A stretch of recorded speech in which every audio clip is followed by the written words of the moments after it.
Okay, so this week we're going to talk a little bit more about store operations. You should have already watched the starting video, which basically is a manager talking from a hardware store in Houston about the importance of inventory control and inventory management. And it really is important in any kind of a retail operation for many reasons. A, customer service would be one of your foremost. You want to make sure that you have the product on hand that the customer requires and wants. B, you also want to make sure that you don't keep too much product on hand, because remember, everything you have sitting on the shelf is money that is tied up until it is actually sold and bought by someone. So it's money that you can't use, but it's money you've invested in your product that is sitting there. The best of both worlds is to really keep what they call a lean inventory, where you have, minimal on the shelves, so you don't have a lot of your dollars tied up in inventory, but you have enough to be able to service your customers without running out. And it's more of a lean environment.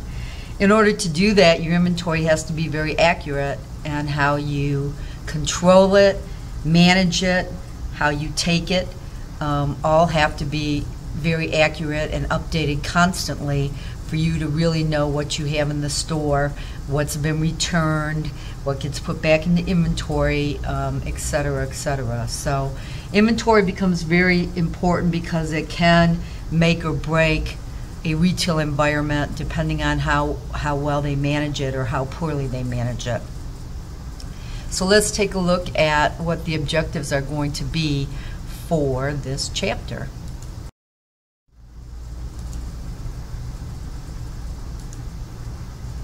You're going to understand the basics of store operations, including inventory control, merchandising, loss prevention, which can be shrinkage, theft, a lot of different things that can create loss, but this talks about those things and also what a sales associate can do to help prevent that. Workplace safety, they all kind of go hand in hand with basic store operations. You want to recognize the sales associate's role in these functional areas of retail, because if you work in a retail operation, at some point in time or another, you will have to interface in all of these arenas. And certainly if you manage or supervise, you need to be aware of all of these arenas within the retail operation. Apply knowledge of the store operations to real-world customer service and sales scenarios. Understand receiving and pricing inventory. Understand the importance inventory control systems play in maintaining customer satisfaction. Knowing how and when to initiate a repair order. Knowing the process for returning stock back to vendors. Organizing and maintaining supplies and storage areas. Using customer feedback to improve your merchandising. Identifying the types of loss and shortage within the store. Understand the associate's role in loss prevention and what an associate can do to kind of help possibly limit loss and shortage. Be aware of the actions that contribute to shortage and loss. Recognize common safety problems in retail stores. Knowing and following the emergency procedures, and every retail store is going to be a little different as to what their policies and procedures are, but it is very important if you work there, certainly if you are a leader there, that you know what the processes and the procedures are in case there is an emergency that comes up. Properly responding to and reporting safety concerns. Arranging merchandise effectively, displaying it effectively. All of this will come into play with helping move your merchandise and sell your merchandise to your customers. maintaining accurate records about at-work injuries, minimizing unsafe conditions for employees and customers. And that's pretty much what we're going to cover under store operations. All of this you can find beginning in your book on page 162 and 163. The basics of inventory control. Good customer service depends on having an accurate record of inventory. If you want customers to come in and you want customers to buy things, you need to make sure that you have things on hand. Retailers must create and maintain a record of products received and sold, which is basically what becomes your inventory system. An accurate inventory allows you to have merchandise on hand at any time, be able to see how well a product is selling so you can see trends. You can pull reports from your inventory because maybe you have a particular product that moves very quickly, quicker than any other product. You'll be able to see that depending on your inventory system and the tracking that you do, which will help you in two ways. A, keep the product on hand so you don't run out, and B, make sure that you order up in time and or be able to possibly negotiate a better price for the product depending on how much you're selling with the vendor. Answer customer questions on merchandise accurately. All of these things a good inventory system will allow you to do. Inventory arrives in one of two ways, and if you look on page 164, that's kind of where we're heading. You can get a company truck from a distribution center for large stores, and you see these all the time. You'll see the Walmart truck driving around. You'll see the H-E-B truck driving around. These are huge company-owned trucks that deliver from a distribution center directly to the large store, like a Walmart or like an H-E-B. You also have private carriers like UPS or FedEx for smaller retailers, or more like the mom and pop stores that are out there that order from different vendors, and then we'll get those particular things into the shop. So if you're a very big store, more than likely you have your own fleet of trucks, a distribution center that your trucks go to, pick up the product, and actually deliver it to your individual stores. If you're that big, it saves you money by having your own fleet to be able to do this and deliver directly to your stores. Huge companies normally receive truckloads of merchandise and often have full-time warehouse staff to check them in.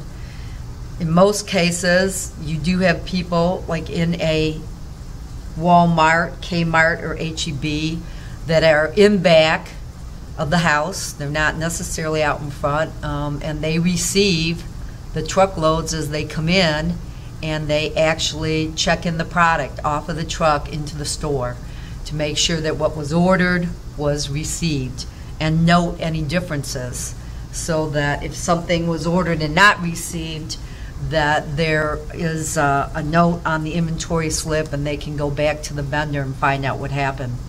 With a smaller company, this is not normally the case because they just don't have that many sales associates, nor do they have the revenue to hire necessarily a full-time inventory person to be able to check an inventory in the back. So in many cases, the sales associates are there to receive the merchandise and check it in. And they may rotate this position depending on how small the store is. And so one week, maybe Susie is the person that goes in back on Wednesdays when deliveries come in and checks them in, and then helps put merchandise away. The next week, maybe Joe is the guy that is in back checking in. But in many cases, they'll use their regular sales associates and or managers or supervisors that are actually out in the front of the house selling. Basically, again, just because they're not big enough to afford full-time inventory folks to check in their inventory. A purchase order, also known as a PO, is a detailed list of items requested from a vendor by the store. So the PO is actually written by the store to a particular vendor of what they need. So if I work for HEB, I may have a PO for Bob's Meat Market, and on that PO I may have ordered 100 pounds of chicken wings, 200 pounds of chicken breasts without the bone, 500 hams, 600 pounds of bacon pre-sliced, etc. Everything that I want to order from that particular vendor goes into my purchase order or my PO, and that is what is given to the vendor so that the vendor can work off of it to fill my order.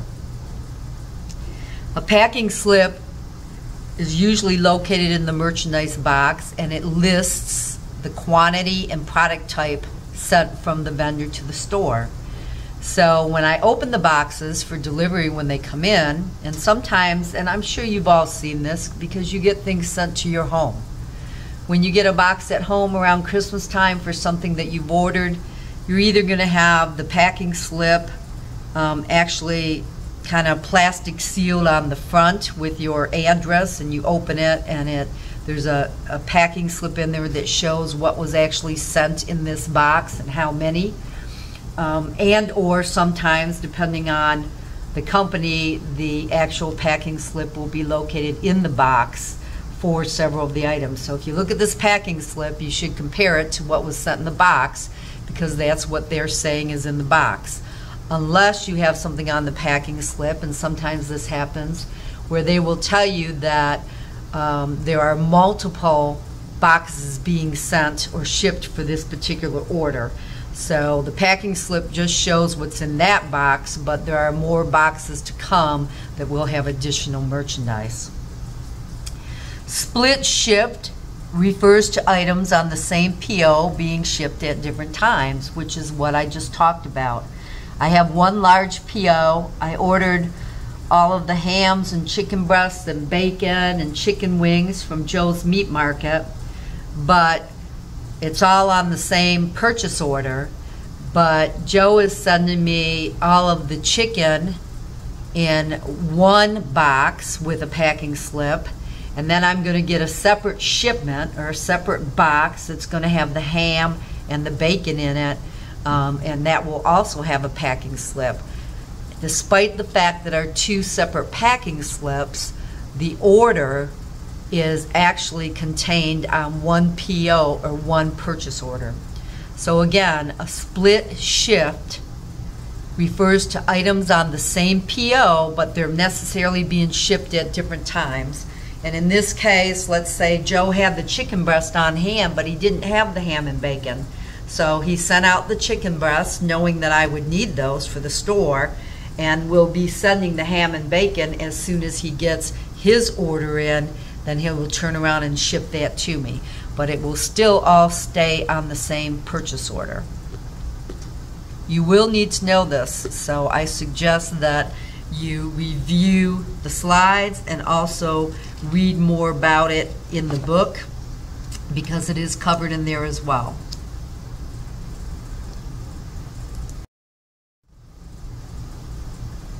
Okay, creating a paper trail exercise. What is a PO? Who sends it? What is a packing slip? Who sends it?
So let's talk about pricing inventory. A lot of times the merchandise comes in and is already pre-priced.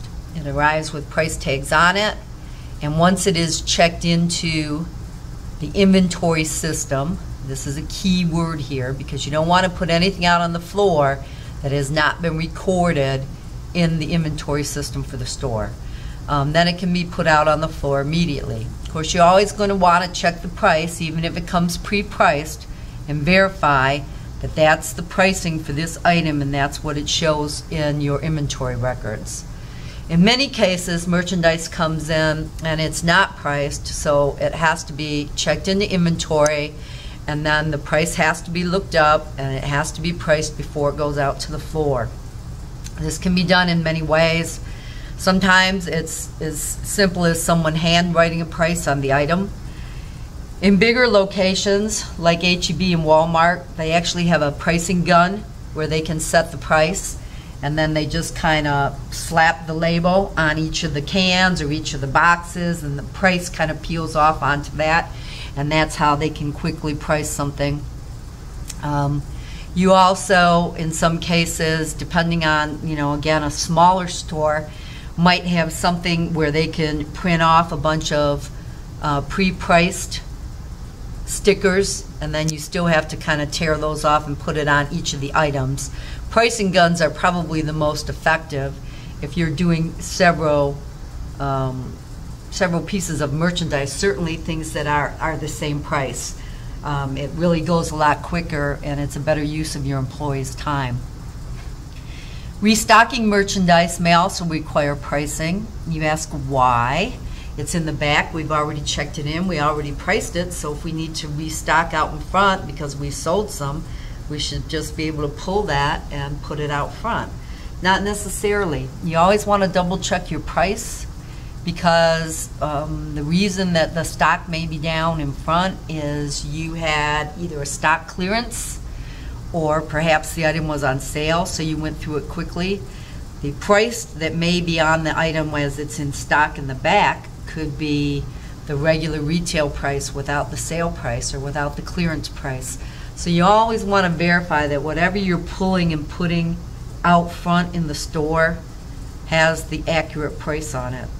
There is nothing worse than a customer walking up to the register thinking that they're getting something for some price and it rings up differently, and then you're trying to figure out what the price really should be, and or if they get a sales associate that doesn't know the item's on sale and just says something like, well, that's what the register rung up, despite whatever sales flyer may be out there or what's marked on the shelf, then that's even more frustrating to a customer. And I think we've all had that happen. I know I have.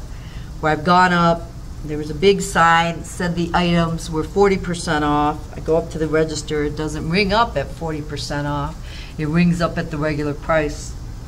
And when I told the sales associate that I got it from aisle 3 and there was a big sign that said these were at 40% off, she was not aware of any sale on that particular product. So therefore she had to call a supervisor. Supervisor had to verify the price change, and then they had to hand put something. So meanwhile I'm standing there that whole time while they're doing it, and as long as things were priced correctly to begin with, you wouldn't be wasting the customer's time.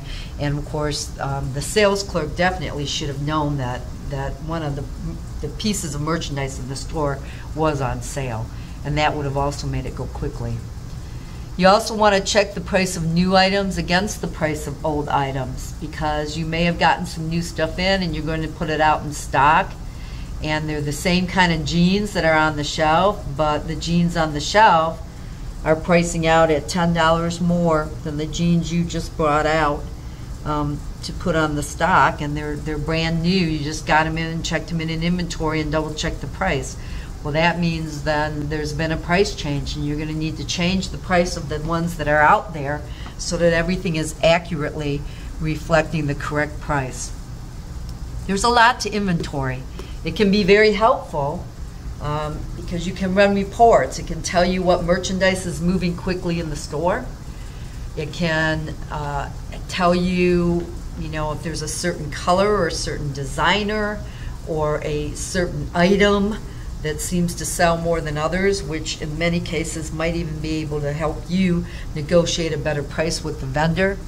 But it's only as accurate as the people that are putting the information into the inventory system.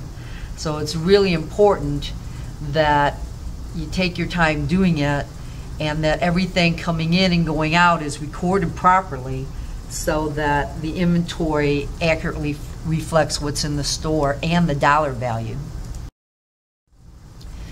Inventory control systems. Well, there are several. Computerized tracking systems help increase employee productivity and meet customer demand a lot better. And what you saw used in the video, where they were all walking around with the handheld guns and they would, you know, kind of click it on something and then look at it. They were checking prices. That's basically a computerized tracking system. You can check prices, you can look at it to see what you have in stock.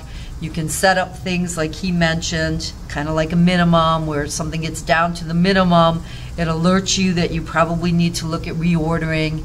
Not to mention, it's a lot easier on the employees that work there, and it's a more productive way to use their time. Manual tracking is also done, and probably in smaller places where maybe they cannot afford a huge computerized tracking system, mom and pop type of a store. Although really, if you have tons of items in the store, it still makes more sense to go computerized. There are a lot of different tracking systems out there, and they are making them more and more affordable for the smaller business owner.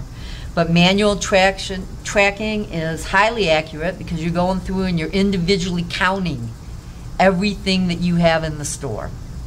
But you can imagine the time that it takes to do that. Not only actual, you know, hours, but the productivity time of your employees to be able to do that.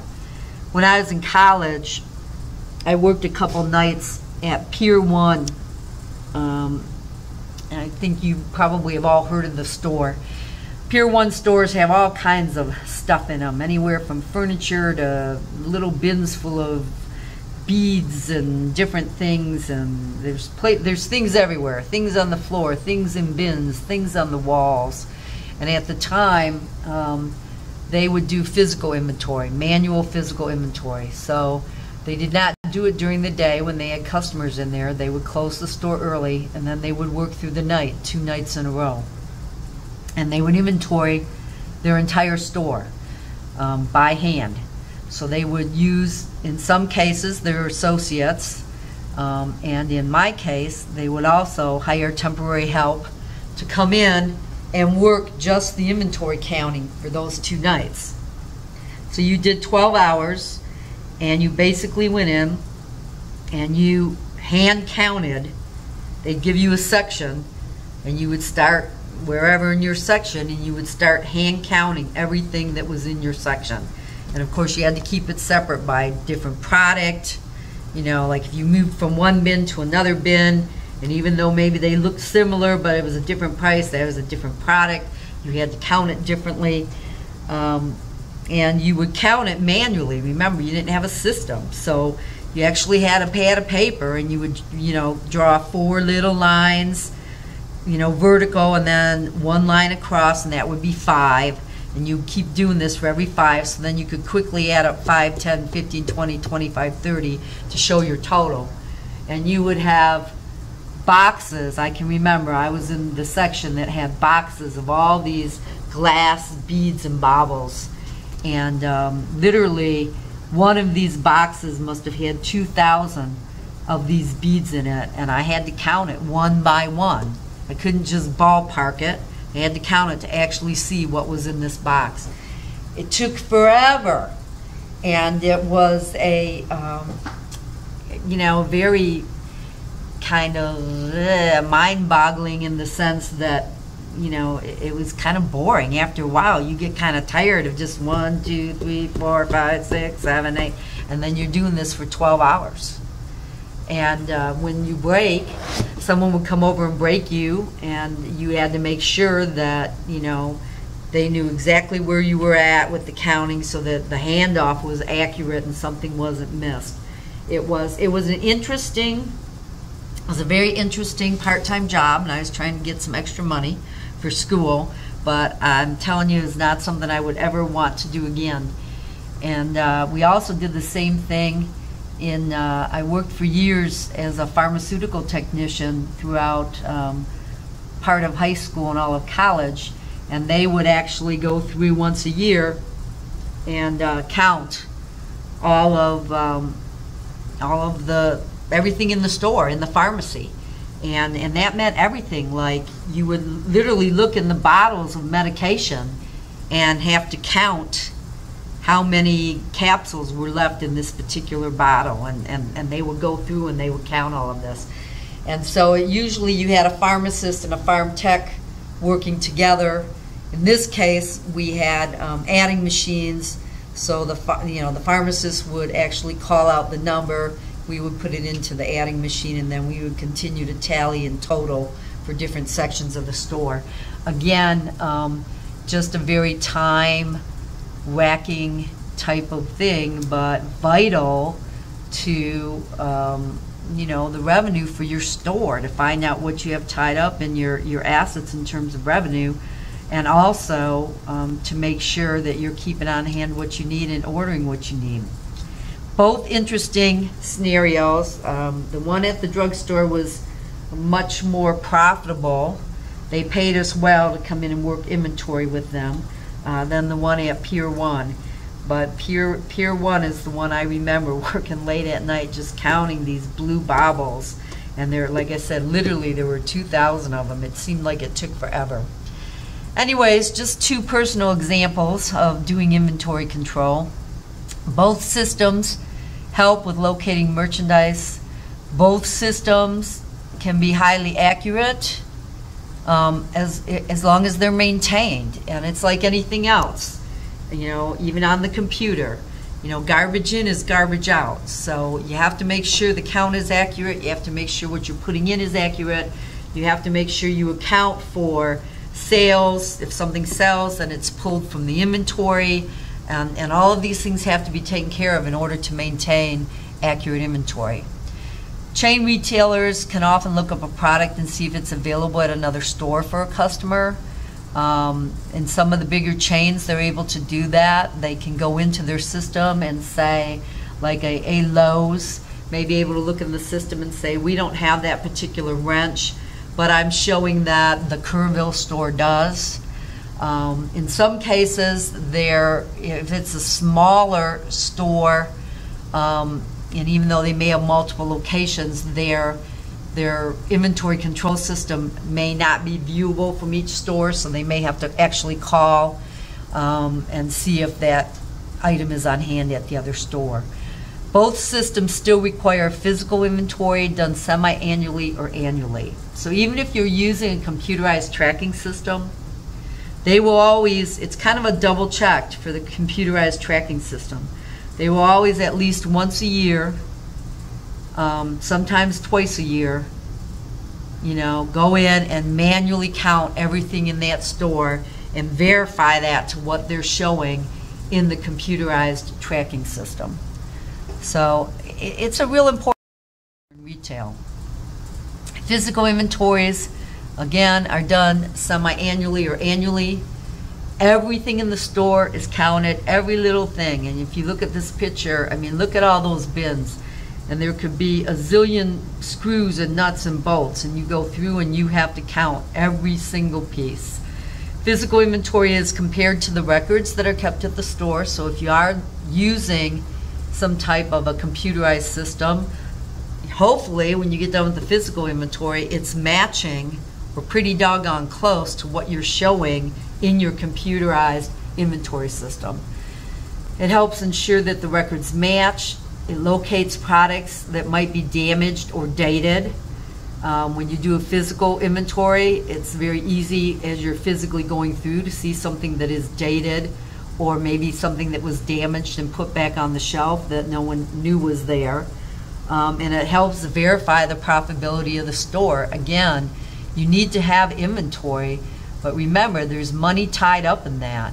So you want to keep on hand what sells and enough to satisfy your customer, but you don't want tons of excess inventory, because that is money sitting on your shelf that is going nowhere, and isn't being sold, so you're not earning revenue on it either.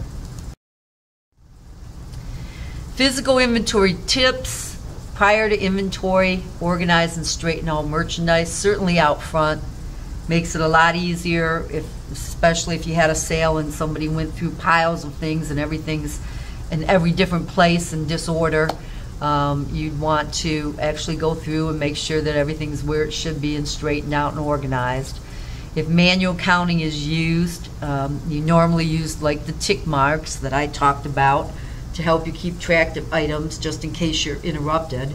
That's why you don't just go 1, 2, 3, 4, 5 and keep counting, because then if someone interrupts you, you're like, well, where was I, at 20 or was I at 25? But if you use the little tick marks on paper, you'll be able to look down and see exactly where you were. You want to move shelved merchandise aside to count the overstocked items in the back, because sometimes it's not just what you're seeing at the front of the shelf, but there's stuff behind it that would all have to be counted. If you're unable to finish your counting in your area, you want to make sure that management knows what still needs to be counted and where you left off, so that things aren't missed or counted again in duplication. Keep in mind that return merchandise also comes into play for accounting for the store's inventory, because inventory includes all returns, exchanges, and or store credits. Merchandise that's damaged may be placed on clearance, could be repaired in-house, could be returned to the vendor, or could be written off. It really depends on the retailer and what their policies and procedures are, as well as I would imagine it depends on the damage that is done to the merchandise or the item. Keeping accurate paperwork on a damaged item, particularly if it's returned to a vendor, is very important, especially if it's something that is still under warranty and you're returning it to have them get it repaired. You want to make sure that you keep copies of everything, because as we know, things get lost when you send things out, and then the next thing you know, you're following up on something and the vendor says, well, we never received this. So you want to make sure you have accurate records. Most stores, retailers have policies and procedures that are followed if indeed something needs to be returned to a vendor, and certainly if it's still under warranty. Sales associates may be responsible for getting items repaired, so it's important that you know what the store policy is for repairs and how they handle that with certain merchandise that is damaged or returned. Again, all of this can be found on page 170 in your book, Handling Returned Merchandise. It goes into a lot more detail than what I'm going through here. I'm hitting the highlights, so make sure that you read it. Accounting for the store's inventory, again, is going to include your returns, exchanges, and store credits. Sometimes merchandise that can't be repaired or resold may be given to charity, could be thrown away, could be sent to a liquidation center or a discount outlet. Remember, we talked about those in Chapter 1 when we were talking about the retailing industry. Sometimes if it's not that bad but it can't be repaired and they don't think they'll be able to sell it, they may send it to a liquidation center or a discount outlet, see if someone will buy it there. And or it can be returned to the vendor, which is also known as an RTV. RTVs may have requirements for returns, such as original packaging and accessory items to be included. You'll see this usually if it's some kind of an electronic item, that it has to be sent back, and the original box and any of the accessories that were in there with it, the remote, the instructions, etc., all need to be included. Many cases, before you can return something either for a credit or for a repair, you have to have what's called a pre-authorization from the vendor for the return. I've had to do this sometimes with books here at the college. I've gotten books to preview, and then in order to want to send them back, I have to contact the vendor. They then send me a pre-authorization form, which allows me to return the item and get the credit for it being returned since I'm not using it. Not everybody requires pre-authorization forms, but again, I can't stress this enough. You need to know the policies and procedures for the retail environment you're working in, and in particular for the vendor that you're dealing with. Price tag and or security devices must be removed before returning to a vendor. So don't forget to do that. A lot of things, high dollar things, have store security devices on them, and you want to take that off before it was sent back to a vendor. All right, let's talk a little bit about merchandising. And you're going to see that on page 173 in your book. Believe it or not, organizing merchandise in the storeroom and out front are very different. In the storeroom, you want it to be easy to locate by size, color, type, etc., depending on what you're keeping back there, so that when you need to go find the large blue corduroy shirts, you know exactly where they are in the storeroom, and all the large blue corduroy shirts are stocked in the same place. They're easy to go, they're easy to pull, they're easy to check the price on, and they're easy to bring out front. And they're not necessarily in any kind of a pretty design. They're sitting on shelves, easy to locate. Out front, on the other hand, the art and the science of presenting products in an attractive way is important, because you want to create interest and you want to create sales. So it's not just a question of putting things on a shelf. It's how you display things. And there really is an art and a science to it and a design to it. Many of the large department stores and the big stores actually have merchandising designers that is their full-time job. And especially when they have, if there are any of the stores that have the big windows that you can walk by outside and look at, they actually have people that they design the look that's going to be in that window, and what it's going to be, and what they're trying to move, and how they're trying to merchandise. And there is an art to doing it. If you're a small mom and pop store, you probably just don't have one person that's paid to do your merchandising display and design. So in many cases it could be your sales associates. In many cases it could be you as the owner, and or the manager or supervisors that need to come up with attractive ways of displaying merchandise to, again, grab the attention of customers walking in, so that they will gravitate toward that merchandise and hopefully pique some interest and maybe some sales. When you are restocking, you always restock from the warehouse or the storeroom out front. In other words, you're not going to move something from one shelf to another shelf to fill the hole. You want to make sure that you are restocking from the back to fill the hole out into the front. Great merchandising appeals to more than just the eyes, although that's pretty important, but consider things like sound, smells, and feel when a customer walks in.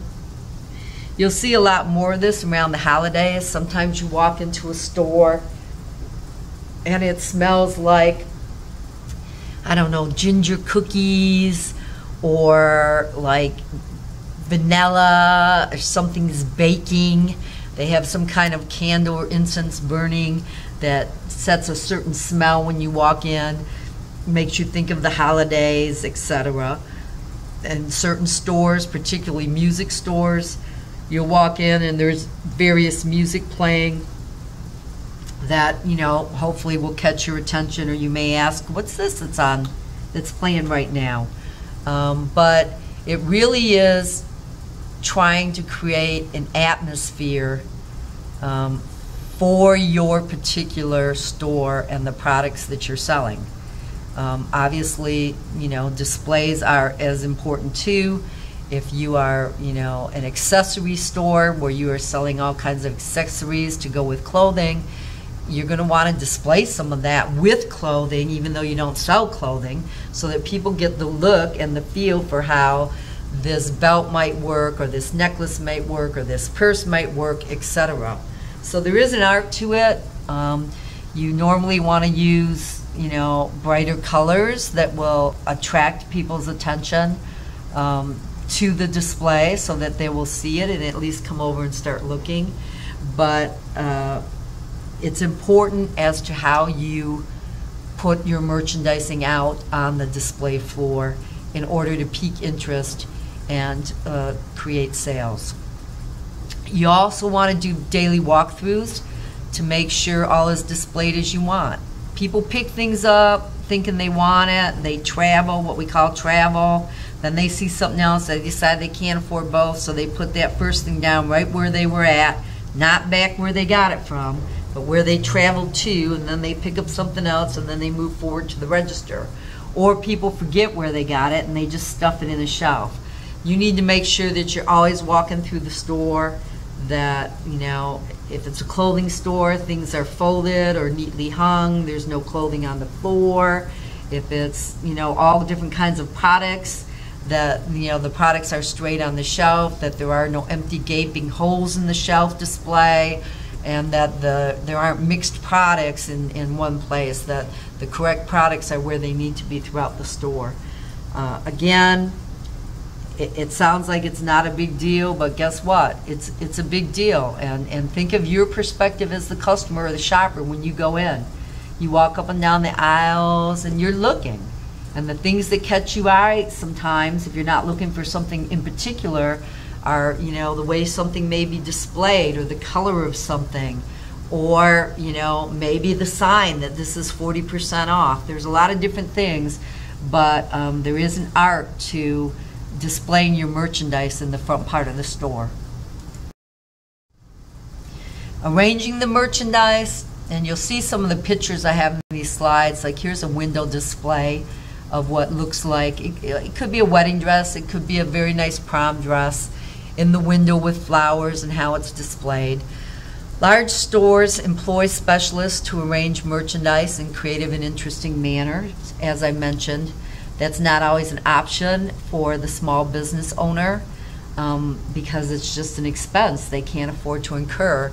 So in many cases, they'll leave it up to the sales associate to arrange the merchandise on the store floor and keep it up to snuff so that it looks good, or they will even sometimes, you know, design the displays themselves and put it out that way. But it's not everybody that can have someone full-time as their design and display person for merchandising. The goal of merchandising, of course, is to maximize sales. Especially out front, where we're talking about is in the front of the store. So, you know, walls have high visibility. They're valuable for merchandising. People see things when things are hanging on walls, as long as you don't have so much on the wall that their eyes are kind of going crazy trying to grasp everything. Windows are very valuable at drawing customers in. If you have a window and someone's walking by and sees something in your window as they're walking by, a lot of times that merchandising can get someone to come into the store that wasn't planning on coming into the store. Lighting can set the mood and can create an atmosphere in your store, again, depending on your product. And I'll give you an example of lighting. Sometimes when you go to, like an electronics store, and you want to listen to, you know, a new speaker and see how it sounds, they'll take you in a separate sound room. It maybe is even set up with a couch and and the lights are kind of dim, so there's a certain atmosphere, and then they'll turn up the sound on this speaker so you can really hear it. Well, they're using everything. They're using the room setting away from everybody. The couch would be like sitting at home in your living room. The dimmed lights kind of get you to relax, to actually listen to and try to recreate the feel of what this music or this speaker would sound like in your own living room or family room. And you see it a lot. Furniture stores are real good at doing full room displays. You'll go toward the back of the room and they'll have a full bedroom set up, so you can get the whole picture of what a bedroom would look like. Maybe you only want a bed, but they'll have the whole thing set up, and you're like, oh, I like that chest of drawers, and I like this. You know, that's a nice looking lamp over there. A lot of that is with the goal of selling additional merchandise, not just necessarily what you came in to buy. Movement always catches the eye. If there is movement put in any kind of a display, it catches the eye.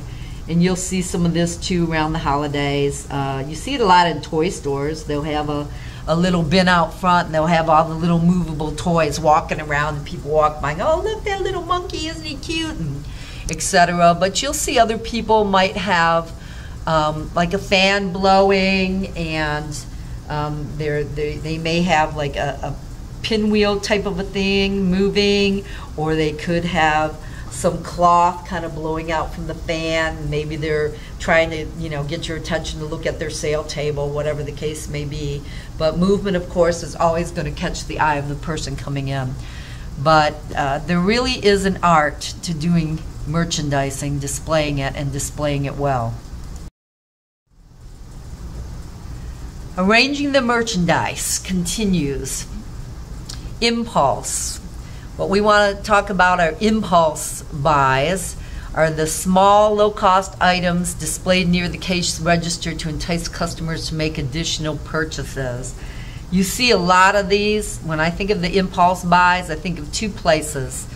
You go to Walmart and you walk up to the register, and right there where you're standing is all these little bins with all kinds of little stuff. A lot of it's seasonal.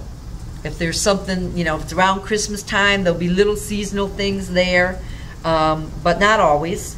They're little kind of, inexpensive but cute, and you go, oh, that's kind of cute, I'll get that. You weren't planning on buying it, but it enticed you to add it to your purchases, and you're standing right there. That also happens when you're at the grocery store standing in line, and you're looking at the stuff on the shelves on either side of you. Some people are reading the magazines, but other people are looking at either the candy that's right there, or sometimes they have different discount cards you can buy, or if you're in Walmart, they may have some cheap but quick to sell items, or some of the TV items that you see advertised on TV. This is put there for a reason. As you're standing there, to kind of grab your attention and possibly get you to pick up something else and entice you to make another purchase.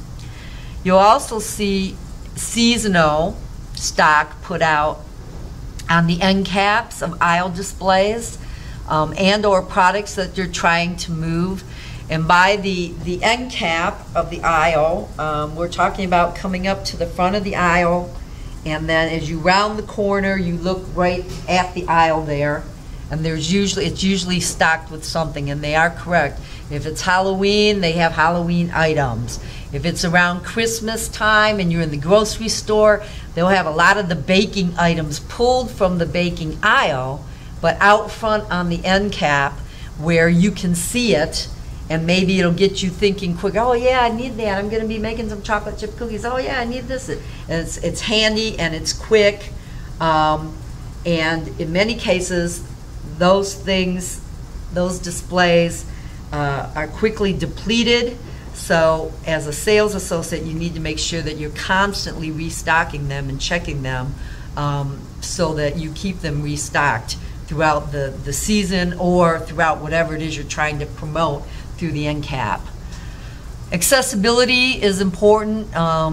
Leave aisles wide and easy to maneuver without all possible.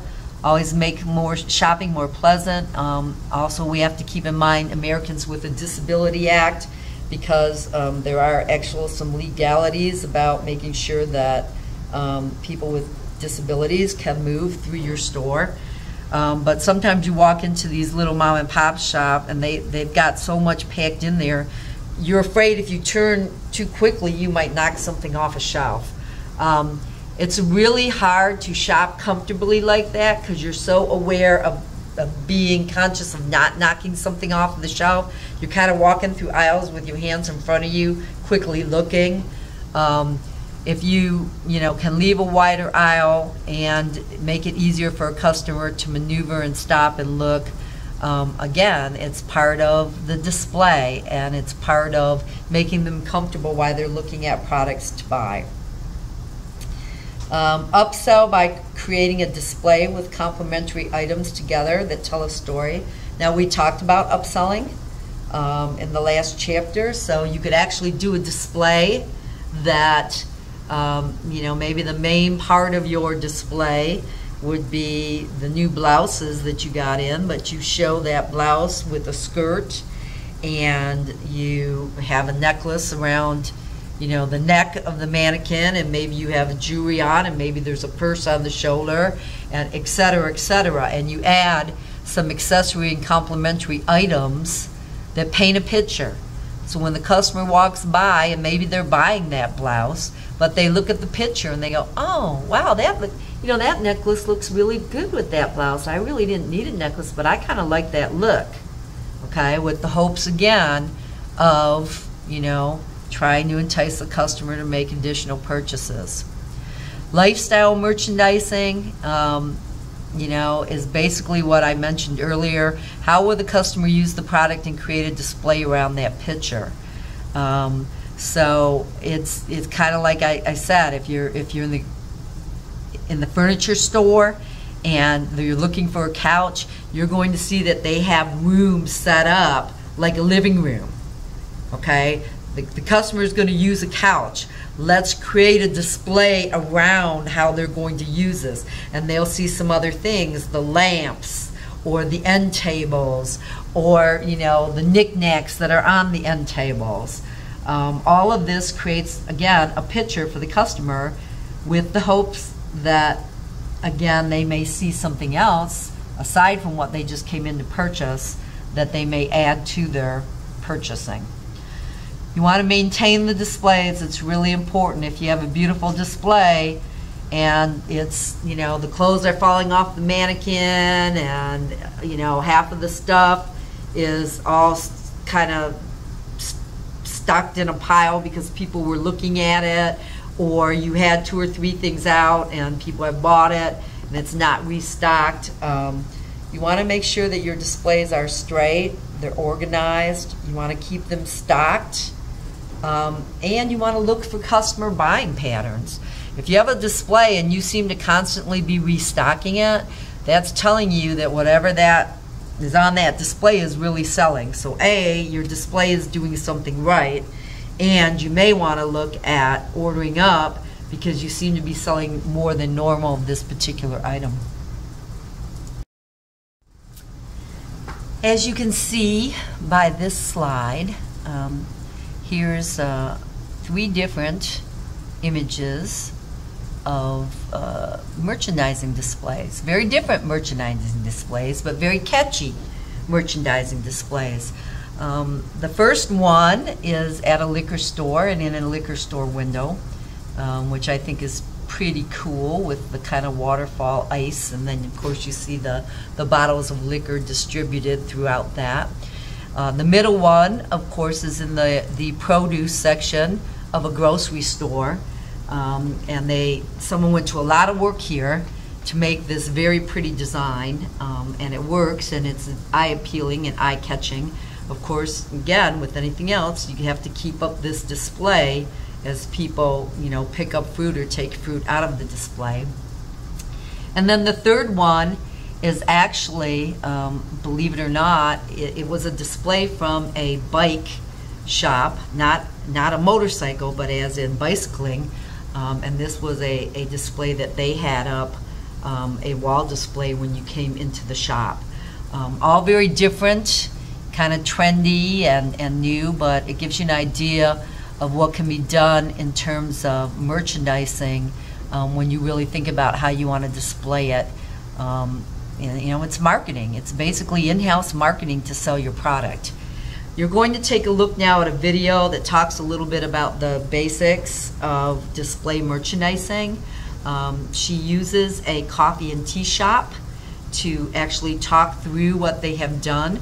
So you're going to exit out of the slides right now, and you're going to review that, or you're actually not going to exit, you're going to pause this, and then you're going to review that video, and then you're going to come back and continue on with the slide presentation. So now that you watched the video, you got a little bit of an idea of some of the things that you need to think of and do and put in place when you're coming up with your merchandising displays for your store. Obviously, that coffee and tea store is a small business store, and so they're doing the best to be able to display their product, but everything plays into it. What's on the walls, what's on the counters, the colors. You kind of think of everything you want to try to create the atmosphere and bring in the flow that you want when customers walk into the store. All of the things that we've been talking about, looking at how to arrange merchandise and impulse and seasonal buys, can all be found on page 177 through 178 in your book. It goes into much more detail, so I suggest that you read it. Now let's talk a little bit more about restocking the displays. Once you have your displays set up, you want to make sure, and this kind of is a no-brainer, it goes without saying, you want to ensure all variations are displayed, color, size, shape, model, etc., on your display, so that you are, you attract everybody and anyone, and there's a size or a model for them. Advertise, if you're advertising merchandise, say you're having a sale or you put something in the paper, you want to make sure that that advertised merchandise is easy to locate and is not in the back right-hand corner of the store on the bottom shelf. It should be out on a table. There should be a sign, as advertised in today's paper, blah, blah, blah. But it should be easy to locate for the customer if you're going to advertise some particular products or merchandise. You always want to make sure that you confirm the signs and price tags are correct, especially on any kind of an advertised special or sale. You want to rotate any perishable items. First in, first out is one of the things that we call it, and you'll want to remember this. Cosmetics, candy, medicines, food. If you're in a grocery store and you're stocking shelves, and you bring out a case of tomato soup, you're going to move the tomato soup that is on the shelf off of the shelf, put the new case of tomato soup on the shelf and push it all the way back, and the older cans will come in front of the new stuff, okay? First in, first out. So you're always moving what is on the shelf up front, so the customers choose that first before it goes out of date. So, it was the first one in, and it's going to be the first one out, is basically what it's called. But when I used to stock in the grocery store, that's how you would stock. The things that were on the shelf stayed toward the front of the shelf. You'd have to remove them, of course, to put the new stuff that you'd gotten in behind them, and then they went in front of that stuff so that they would get picked first. And of course, whenever you're restocking, especially in a grocery store, you always want to make sure that you are double checking your dates on your items, because you certainly don't want any kind of an outdated item on your shelf or anything that's perishable on the shelf for a customer to pick up and buy. A lot of people don't look at dates. I always do when I buy any kind of groceries, but it's an important thing. Cosmetics have dates on them. For those of you that aren't aware of that, there are cosmetic dates on cosmetics. Candy has dates on it. Medicine has dates on it. There's a lot of things that you might not normally think of that would have, you know, sell-by dates and or perishable dates. And it's real important, if it is your business, that you not have things on the shelf that are outdated. Successful displays match their customers' lifestyle. So again, it goes back to know your customer, know the area that your store is in, and what would, you know those demographics of that area. What kind of people live there, what kind of families, what's the income level, what's the interest level. All of this helps you in coming up with the displays that you would use in your store. Now let's talk about loss prevention. There are really two types of loss in the retail industry. One is called shrinkage, and that is employee theft, shoplifting, or employee error. And then there is fraud. Vendor, check, credit, or debit card fraud.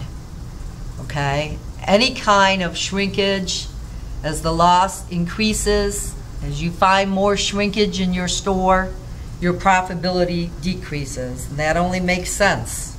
Okay? If people are stealing from you, I mean, this is stuff you had to buy, but no one's buying it. So if your shrinkage is increasing, your profitability for the store is decreasing. So it's a big issue. And if you look at the statistics, 2015 National Retail Security Survey, shrinkage amounted to $44 billion for retailers. $44 billion lost due to shrinkage in retail stores. That is a lot of money. It was the #1 source of loss, and employee theft was the second source of loss. So shoplifting and employee theft were the two biggest forms of shrinkage that retail stores see. I know you'd like to think that when you hire your employees this isn't going to happen, but it does, and you have to be careful, and you have to monitor, and you always have to watch these things. Loss prevention can be found on page 186 in your book. It is a very important chapter, so you want to read through it. We'll go through some of the highlights, but again, you know, it's real important that you understand what is meant by LP, which is loss prevention, and what you can do about it as a retailer or as a sales associate in a retail environment. So shoplifting and red flags. Shoplifting is taking any item from a store without paying for it. Even if you walk out with it under your hand and didn't realize you had it under your arm when you walked out, the fact that you walked out that door with that item is a form of shoplifting, and you could be prosecuted. Now, I know people that have accidentally done this and run back in to give the item back to the store, and the person has been very appreciative, but you also have shoplifters that, if caught, will say, "Oh, I didn't realize I had that under my arm. I'm sorry," and they'll give it back to you. So basically, it's very simple. You take a product, you walk out of the store. This is important. You walk out of the store without paying for it. Red flags to be aware of: somebody that's carrying or hiding merchandise with intent, intentionally paying less than the price indicated, switching tags. People will do that. They'll buy a blouse, it's $40, next to it's a $20 blouse, and they'll try to switch the tags, hoping that you won't catch it up at the register. Committing refund fraud, and there's a variety of ways to do this, and we're gonna talk in more detail a couple slides from now about what that is. And intentionally using an illegitimate payment method to pay for it, which would, be fraud. So all of these are red flags to shoplifting. Noticeable signs of a potential shoplifter Empty bags, customers enter the store with huge empty bags, or customers pushing empty strollers. Now, does that mean that anyone that enters your store with an empty stroller, an empty bag, you go up to and accuse of shoplifting? Absolutely not. But you do need to be aware of that. Years ago when I worked at Lowe's, people used to come in not with the empty stroller. They would have the baby in the stroller when they walked through the door. And then when they would walk out, they would actually try to steal tools, and they would put the tools underneath the blanket the baby would lay on in the stroller, and then put the baby on top of the blanket that was covering the tools and try to stroll out. But of course, you know, in many cases, there are barcodes on these tools that will go off when you try to go through the doors, and then they would look like, what? I don't have anything, and it would be actually hidden in the baby stroller. An empty baby stroller is even more of a big deal. If someone's pushing one around and they don't even have a baby, why are they bringing an empty stroller into the store? Customers wearing seasonally inappropriate clothes. Okay, it's, you know, 80 degrees out and someone's in a huge parka jacket and boots. You might want to keep your eye on them. They may be looking to stuff some things in their clothing. The best way to prevent shoplifting is to greet all customers as they come in and let them know that you are there. Okay, so that they don't just kind of wander in and think no one has noticed them. And certainly if it is somebody that has any of these signs, you want to pay extra special customer service attention to them. Hi, how are you doing today? Were you looking for something particular? Is there something I can help you find? Let them know that you know they're there. Security, if you are a big enough, you know, location and you have security, can always be called to hang around and discourage shoplifters.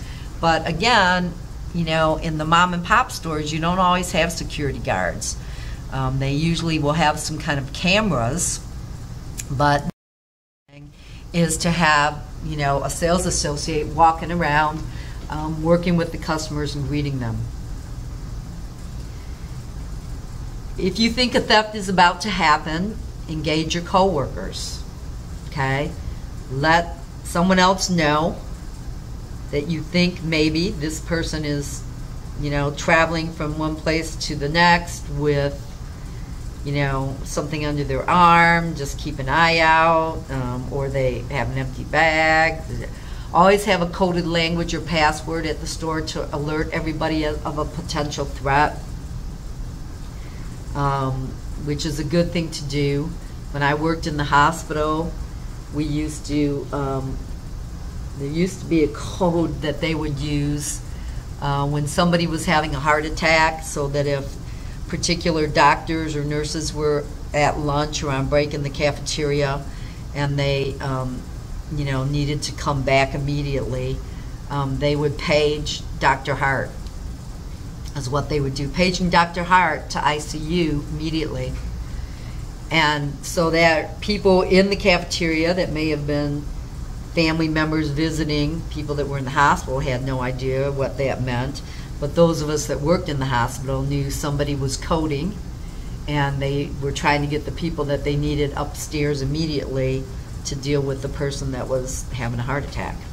So a code word is not a bad thing to necessarily have, so that you could, you know, kind of talk openly and not necessarily have everybody in the store know what you're talking about.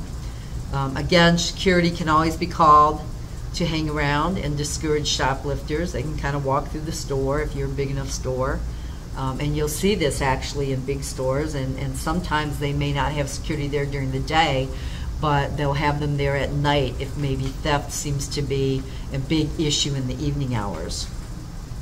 If you're unable to prevent the theft in your own store, you may want to notify other retailers in the area that you know, someone's been in the store and you know they're stealing. You weren't able to stop it, but be aware that this person may come into your store. Remember, you are a community member and you do want to kind of come to the aid of each other as well. Again, All of this is on page 188 and 189, and that kind of talks about some of the things that will help you spot red. In many U.S. states, in order to take action against a shoplifter, you must witness 3 things, and this becomes really important. So, just because someone picks up a blouse and they travel from the back of the store to the front of the store, you can't necessarily accuse them of shoplifting. Okay, they may just be traveling with that blouse under their arm, although a lot of shoplifters will do this, will pick up an object and walk around for a long time. But here are the 3 things you have to witness. An individual picks up an item, the same individual conceals or hides it, they stick it in a bag, they stick it under their coat, they hide it, and the same individual leaves the store without paying for it. So they actually have to walk out of the store with the item before you can say something.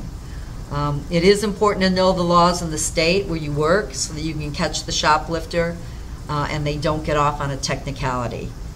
And it's also really important to know the policies and procedures of the store that you work for, because every store has its own policies and procedures on how to deal with shoplifters. Remember, you never want to do something that's going to put yourself in danger, other customers in danger, or your coworkers in danger.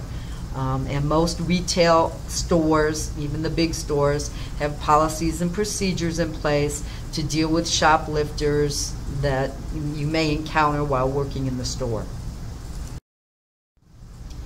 Monitoring the floor and security devices. Sales associates need to walk the floor, acknowledge customers. It helps prevent theft. Someone's on a lone aisle by themselves and they're thinking about it, and you come around the corner and start talking to them, they may move on, or it may really discourage them from snatching what they thought they were going to snatch off that shelf. Security devices are often used to prevent theft, and you notice in this slide there's a picture of a security device. These are one of the tags that you can put on clothing. You'll see them in stores on very expensive items, leather coats, fur coats.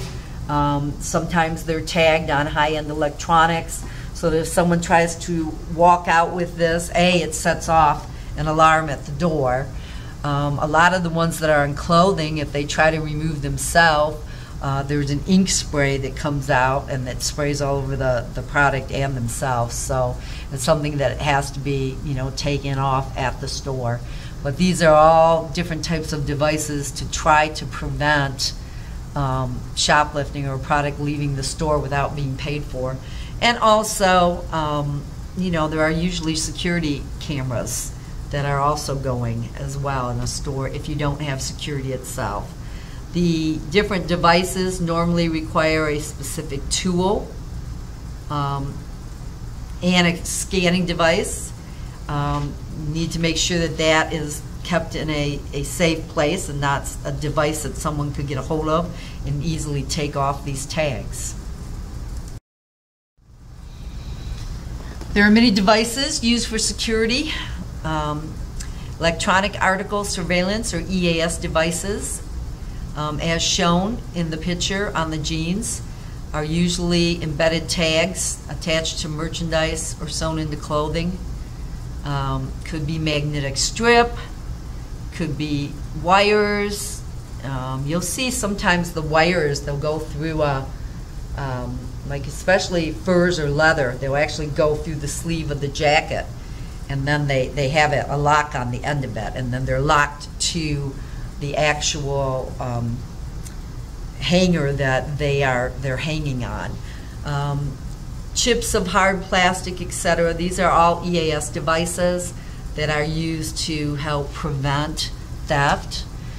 Non-electronic ink tag devices attached to clothing. Without using the proper tool to remove them, they release ink on the person and the item. But they're not the electronic. They're not the ones that will beep. Just if they're not removed with a proper tool and you try to take it off, it's going to ink you and it's going to ink the actual merchandise item as well.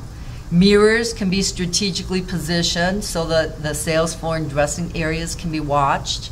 When I worked in the pharmacy, we used to have mirrors up in the corner so you could see the back end of the pharmacy where we had a lot of the over-the-counter items, and you could watch if people walked back there what they were doing and what shelves they were, looking at.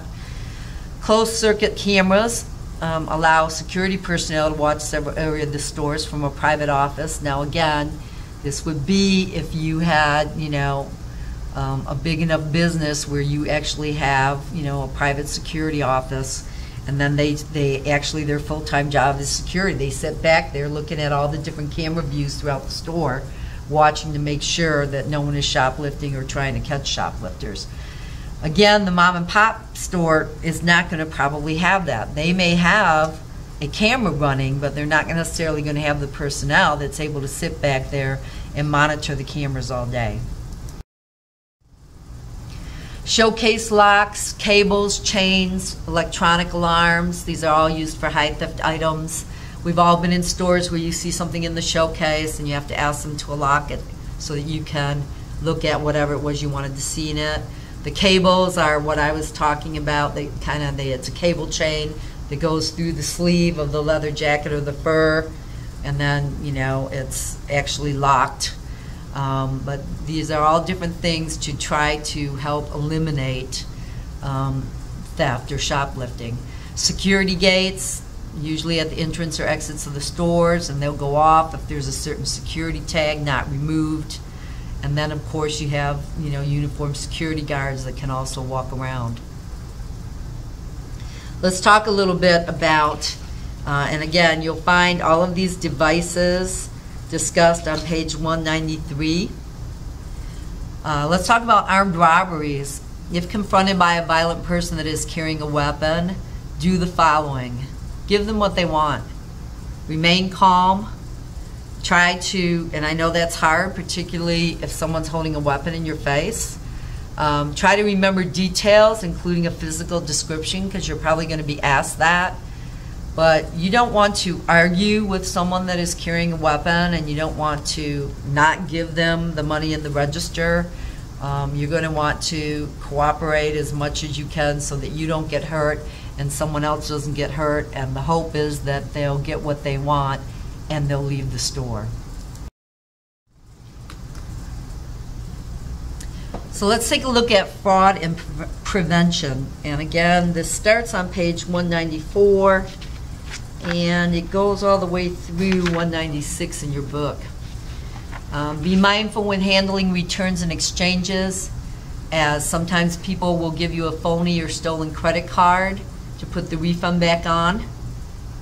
And it's not, it's their phony card. It's not the person that really had the exchange, so you're giving them the money for somebody else.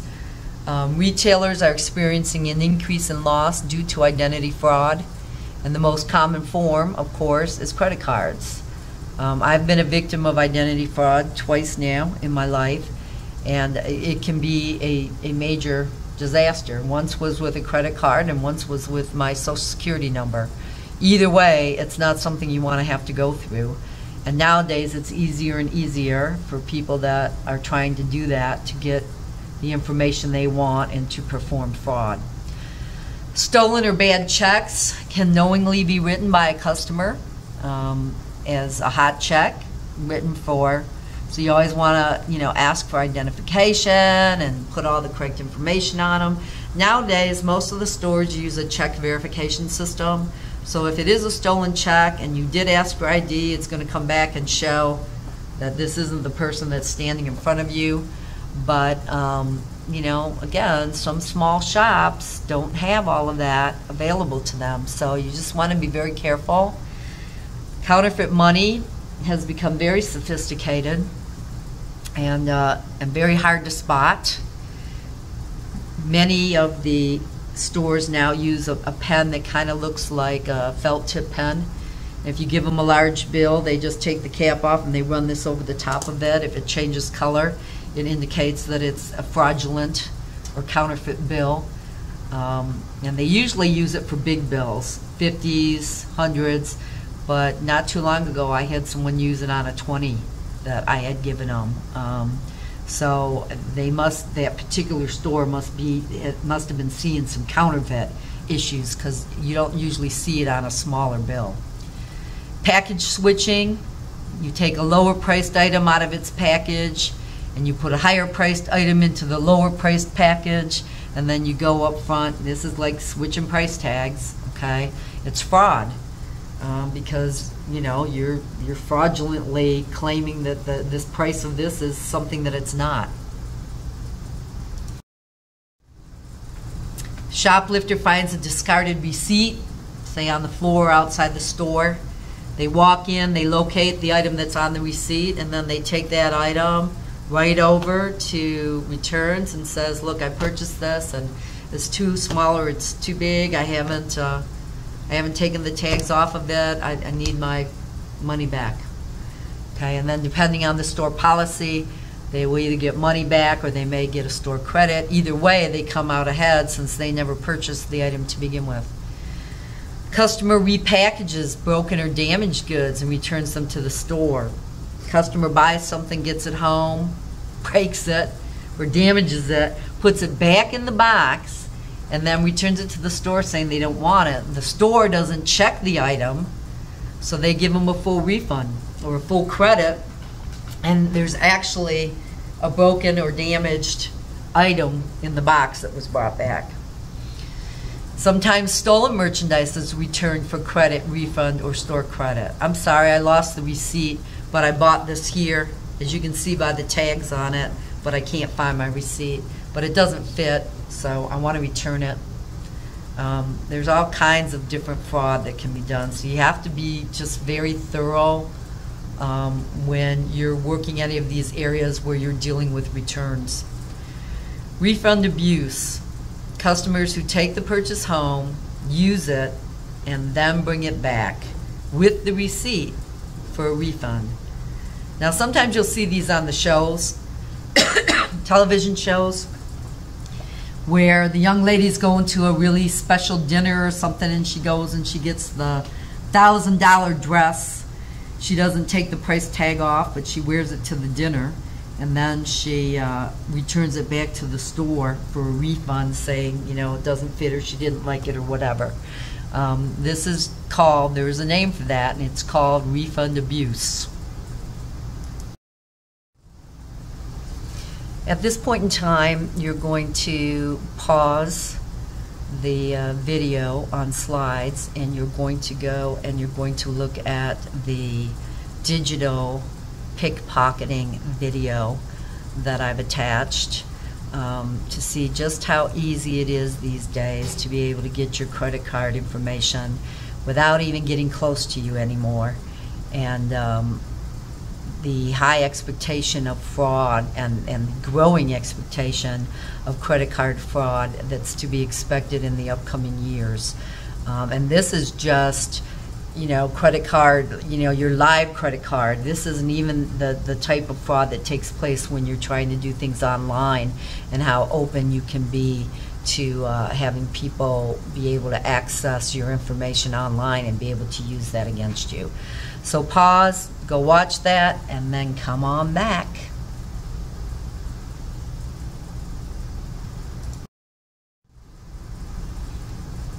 The wonders of technology. It's a great thing, and I love technology, and it has advanced us and allowed us to communicate across continents and countries, and God knows what I would do without Google when I need to find something out. But on the same aspect, technology has allowed those that would use it to abuse or fraud others the ability to come up with ways and methods to be able to steal or fraud other people. It's a shame, and it's sad, and I see that that's only going to grow, and it continues to be a big issue online as well, where people are constantly being hacked and things are happening, and in fact, big businesses get hacked.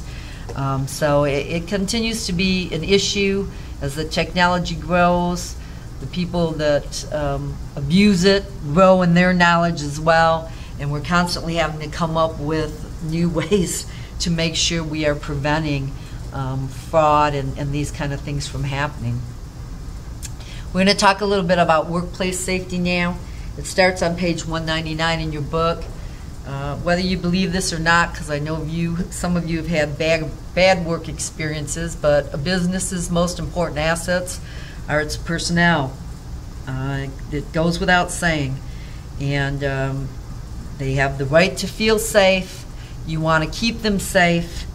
And you also want to keep any customers that visit your establishment safe as well. So again, I'll say, depending on where you work, there are always policies and procedures put in place. Make sure you know the policies and procedures for the specific workplace that you are working in, because everything's done a little bit differently. An injured customer most likely will not shop at your store again, and the injury may turn into a lawsuit. If you're a small store, depending on the lawsuit, and if they win, it could cost you your business.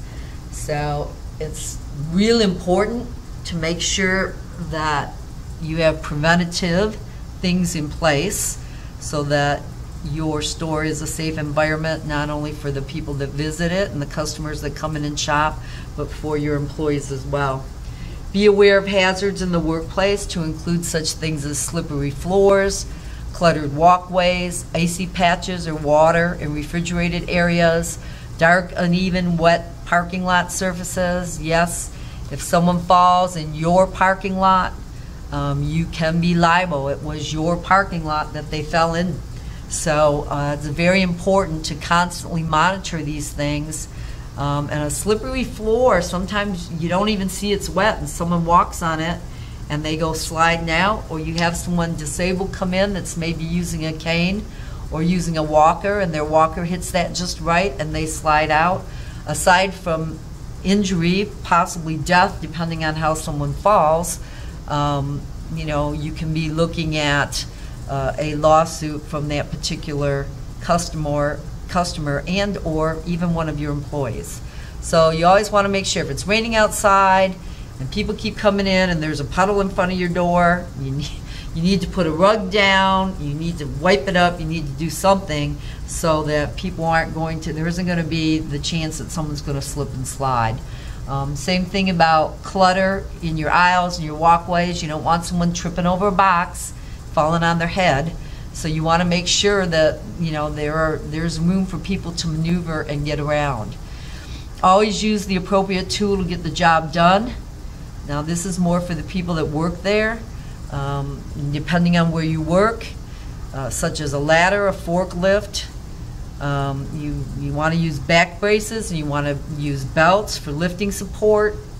When I worked at Lowe's, they issue back belts and braces, and you're required to wear them all times, even if you're working at the register as a checkout person. You are to have your back brace vest on, because you never know when you're going to be asked to lift something or do something, and they actually issue them to you. So it is important, and certainly a place like Home Depot or Lowe's, where a lot of people do a lot of lifting, where ladders and forklifts are used continuously. It is important that you use the right tool, it's important that you're trained on the tool, and it's important that you do the right thing for yourself as an employee so that you do not get injured and end up with some type of life-affecting injury.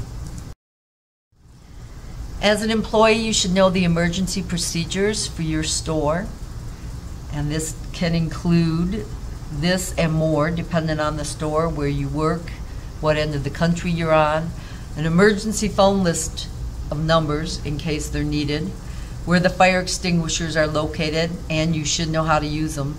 Many people know where fire extinguishers are, but if they had to use one, they wouldn't have the first clue as to what to do with the fire extinguisher. Where the fire alarms are and the exits in the building that you're in. What is the evacuation plan in case you have to get everybody out of the store? Where any specialized equipment is located that could be used in an emergency if your particular store carries any type of specialized equipment. What to do in case of a fire, earthquake, extreme weather, or other natural disaster.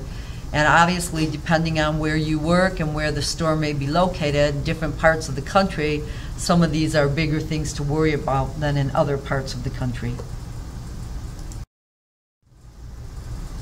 All businesses should have a first aid kit on site, know where it's located and know what's in it.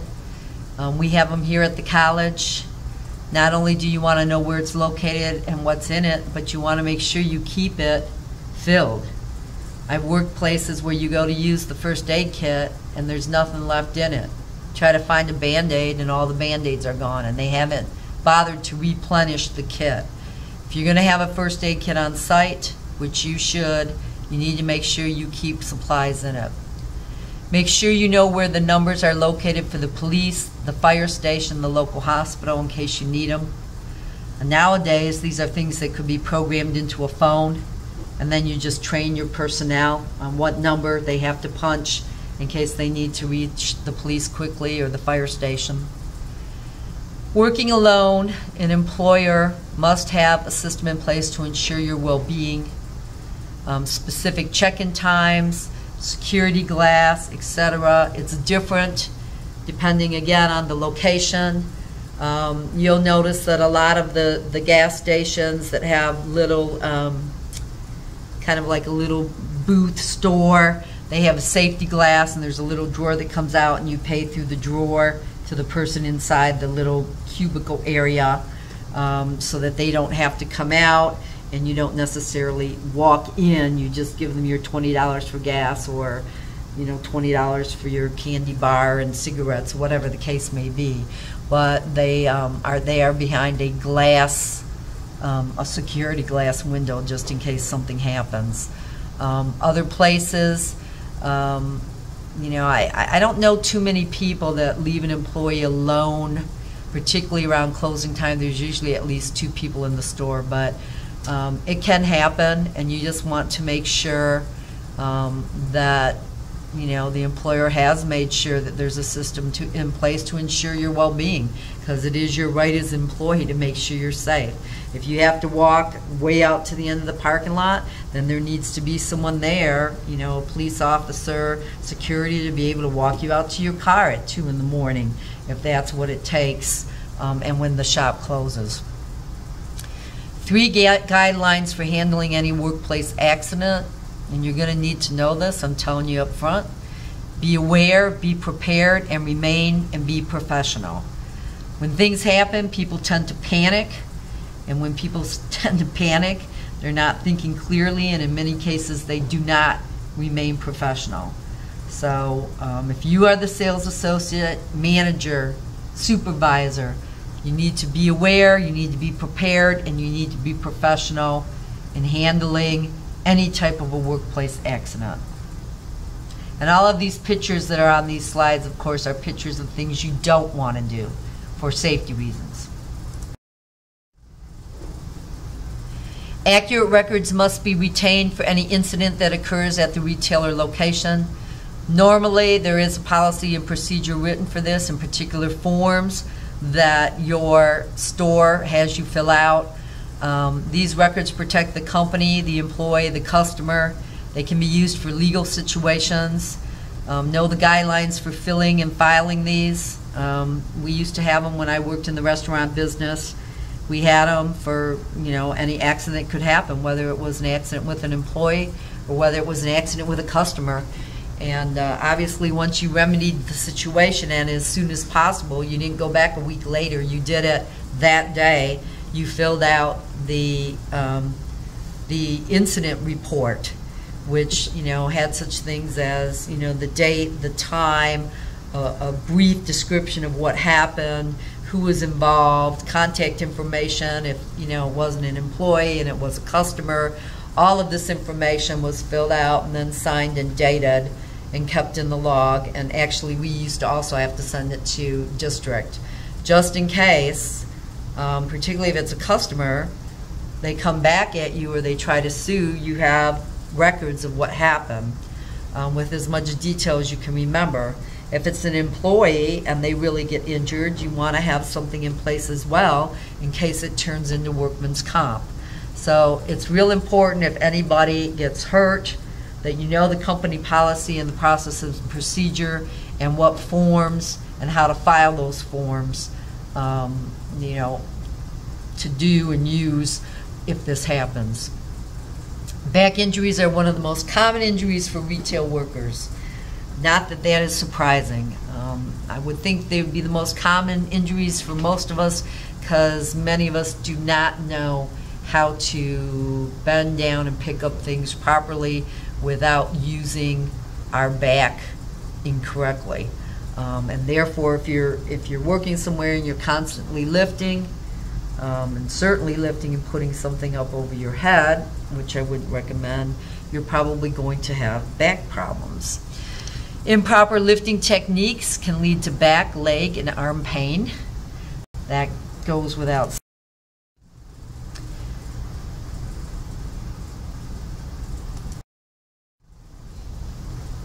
There are 8 steps for lifting properly as follows. And you need to know these. And you need to know the order that you do them in. So I'm telling you that up front. Plan ahead before you lift. If you know you're moving box A across the store to box B, make sure the pathway that you're taking is clear before you pick up the box and start carrying it and find out you have to go zigzagging around 8 other boxes to get to the other side of the store. So plan ahead, clear the path. Then you want to lift close to your body. You don't want to hold the box out at arm's reach. Your feet should be shoulder width apart, and you're going to bend at the knees and keep your back straight. So you bend down, feet are shoulder length apart, back is straight. You're going to grab the box, keep it close to the body, not way out with your arms full stretched. Your arms should be in close to your body. And then once you have that box, you're going to... Okay, so remember, before you lift, you have your knees bent, you have the box, you're holding your arms close to your body, you're getting ready to lift the box. You want to tighten those stomach muscles, which helps keep your back straight, and you're using your legs to lift, not your back. You want to lift with your legs. If in any way, shape, or form you feel that you are straining, you need to stop and you need to get help before you injure yourself. If you're doing any kind of lifting, and especially if you're doing hours of lifting, maybe you're doing restocking or reshelving, you want to make sure you wear a belt or a back support. I always wear my belt, even when I'm working in the yard, in the garden, or when I'm digging, and certainly if I'm moving any rocks or anything heavy, I always have my back support on. Back injuries are painful and they can last a lifetime. And trust me, until you really injure yourself, you don't realize how much in play your back is to everything else in your body. It's just something you don't want to do, and you certainly don't want to do it at a young age. You end up with arthritis. If you weaken areas of the back, you could end up with disc problems. It's just something that you don't want to have to deal with. So if you're in a situation where you're having to lift a lot of things or heavy things, make sure that you understand how to lift and that you do it properly so that you do not injure yourself. That's pretty much it for this week. That covers us all the way through the end of chapter 4. Next week we're going to be going into a chapter that's actually not in the book, and it is a chapter on call centers. So we'll be doing that chapter before we do the chapter on getting the job. So hopefully, again, I can't encourage you enough. You need to read the chapter in the book because it gives you even more information than what I cover in the slides. Have a great week. I'll be checking in throughout the week.